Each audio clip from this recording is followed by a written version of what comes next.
Hi all, this is Allmighty and welcome to this video.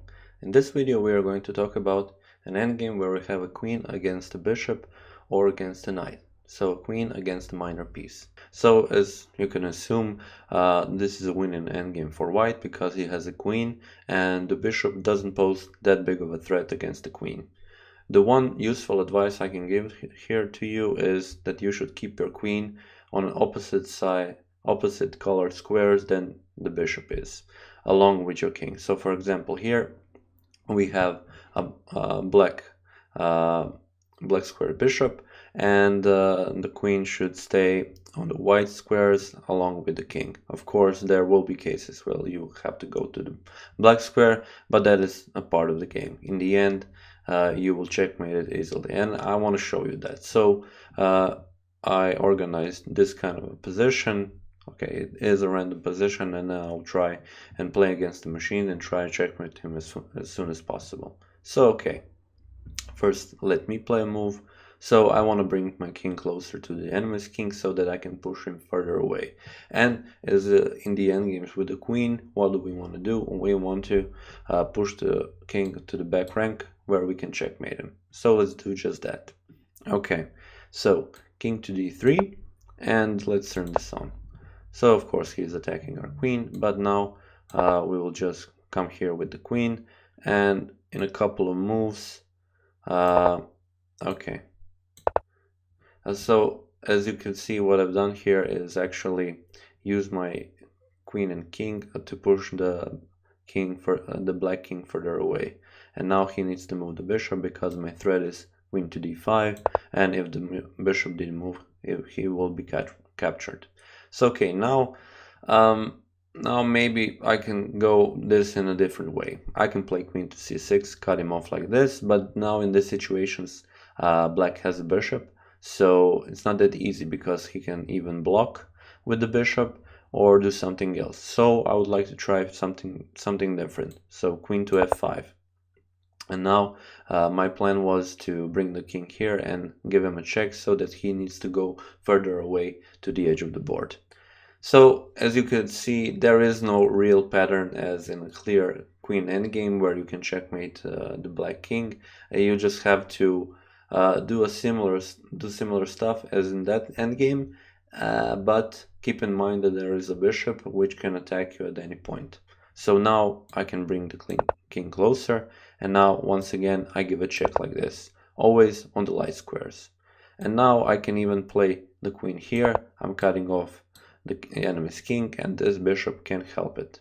Also, in the situations, if you want to make it easier for yourself, if, for example, like here, the bishop goes far away from the enemy's king, you can even maybe by a few checks go into a position where you can attack the king and the bishop at the same time. But now, as you can see, this is a fairly easy, winnable endgame, and as I bring my king in an opposition with the king, with the black king, I think this is pretty simple. I give a check here, and this is checkmate. This is our second position where we are playing against knight with the queen. So okay, as previously with the bishop, this is also a winning endgame for white. But in this situation, it is a bit harder, since if you watched my video with the rook, a knight and a king coordinate really well in the center, especially in the cases where they are close to each other. In situations where you have a queen against a knight which isn't close to the enemy's king, I would definitely advise you to first try and maybe capture that knight with a series of checks, and then you can easily checkmate with the queen. But this is also winning. But one good advice that I can give you in these situations is that you have to be aware of all the forks that the knight can give. So be careful with your king, and pretty much it. The thing is the same. So we bring the king closer, and okay, let me turn this on. And now, okay, the knight will try and defend, but we'll see how far that goes. Okay, let's first give a check here so that we are attacking the knight as well, so that the king has to go back and protect the knight as well. Okay, he has come here, and now we can even cut him off from this position. Okay, he will defend with the knight since he wants to of course, bring the king closer to the center, not away to the 8th rank. So in this way, it is harder for me to checkmate him. But okay, now I don't really want to move my king to e5 or c5 because he has this knight d7, knight f6 checks for my king if he comes somewhere here closer. And this is a fairly common thing in the endgame where here you're playing with a knight against a rook or a queen. So I will play instead of that this queen to f5 to kind of limit this king. So okay, this is a natural move now, but now I have this as well. And when he plays knight to f6, I have king to c6. Yeah, as I've said. And now again, I'm able to push him in even further. So now even queen to d7 works. Why is that? Because if he moves to the center, then the situation is that I pick up his knight. So let's do that. So he needs to move here and in a way protect his knight. And now one very important thing. Of course, there is a threat of if I play, so I cannot play the king here because of the knight. He's slicing here, but he is also pointing to this pretty square for him. So if I want to bring my king closer, this would be a terrible mistake because then I would run into a fork, and I don't want to do that.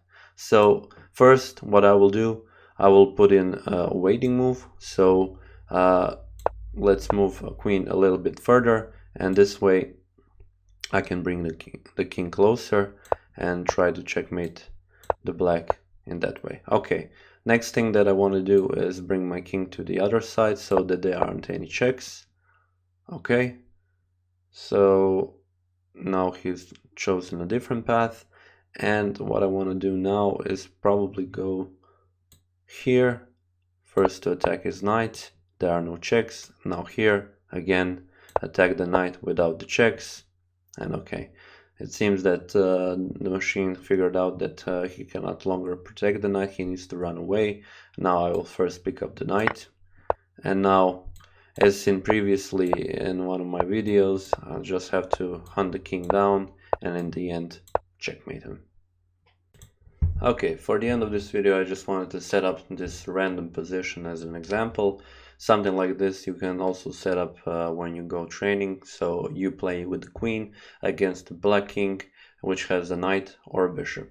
So once again, if you're playing against knight, beware of the forks, and when you're playing against the bishop, beware of the squares of that bishop. So in this case we have a light square bishop, so beware of the white light squares, and in the other cases the dark squares. So okay, as I've said, I would like to thank you for watching this video, and I will see you next time.